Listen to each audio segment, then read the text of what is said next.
Hello, this is George Armbruster, and this is my summary and personal opinion on the case study for EDUC 5503, case study 4.1, AIDS and age-appropriate sex education.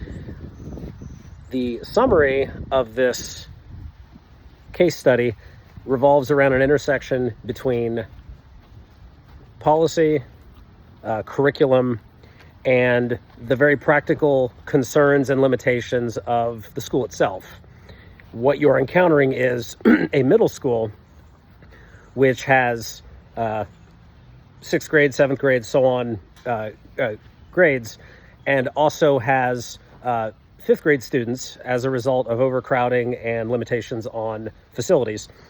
So what you have is a health education teacher who is presenting a sex positive and non-biased AIDS awareness and prevention poster campaign assignments that are put up in the hallways, and you are dealing with a superintendent who, while publicly supportive and supportive of a committee approved a curriculum for K through 12 sex education that is age appropriate, is being referred by parents of not only incoming 5th grade students, but also of 6th grade students who are, again, in the same school due to the facility limitations. They're saying, we don't want our children to be seeing this. We don't think this is age appropriate. And in fact, the curriculum does, in fact, not include that for 5th and 6th grade.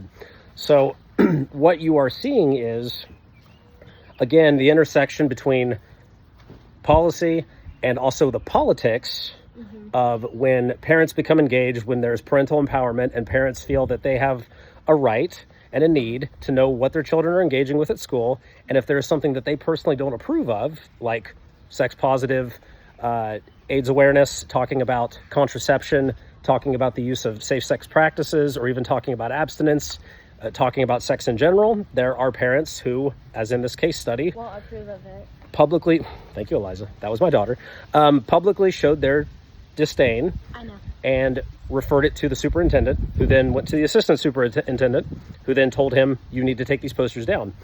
And there is a real pushback from your health education teacher, who is complying with policy and is complying with this curriculum, saying, yes, we have got an age-appropriate 7th grade and up curriculum and assignment, and I don't feel that this should be punished or this should be taken down simply because there are also 6th graders in the building, and there are also incoming 5th graders coming into the building.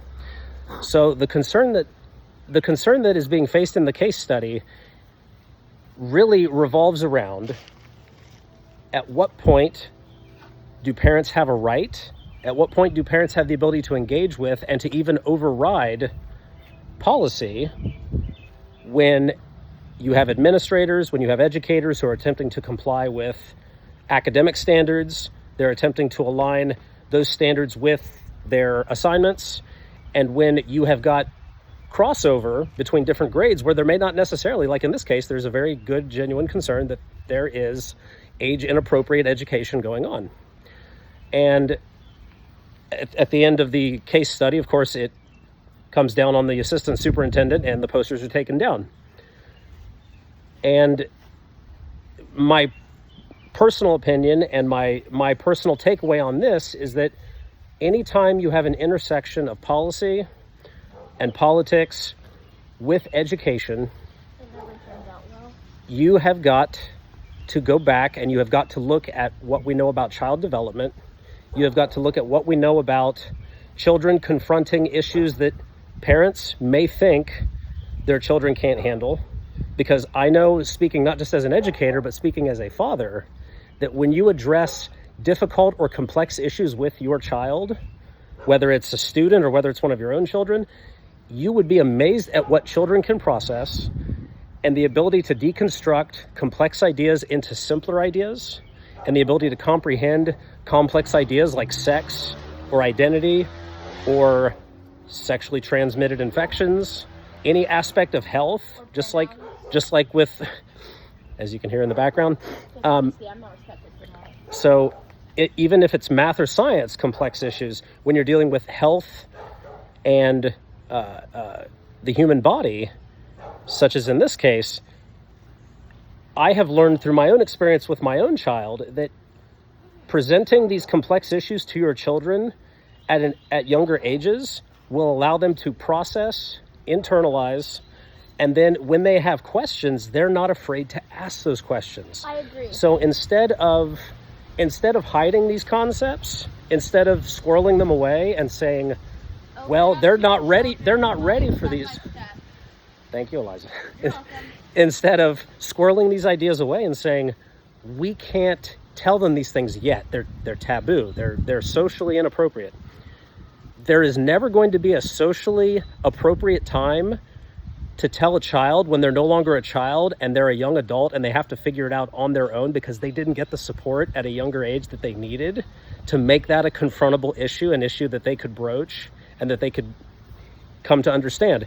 When we expose children to ideas, complex ideas at a young age, in a protected, controlled environment, like in a school where they're surrounded by experts, where they're surrounded by educators, where they're surrounded by healthcare professionals, or professionals in any of these particular areas, they can ask the questions, they can get the answers. So while yes, I do believe that parents have a right where their own personal social mores, their own personal ethics, their own personal core beliefs, whatever those are. Parents have different ways of raising their children, and sometimes we don't like those ways. They do. We always stop it. And we cannot disagree and simply disavow those views.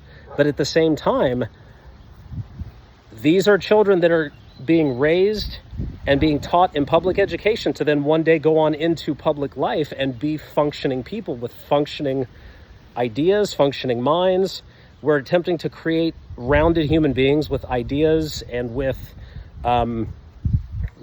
minds and with bodies that are ready to go. And if we simply hide those ideas away from them, like with this sex education poster project. Because if you don't let your kids learn, they'll never be able to be grown as a person, and they'll never be able to be open to new ideas.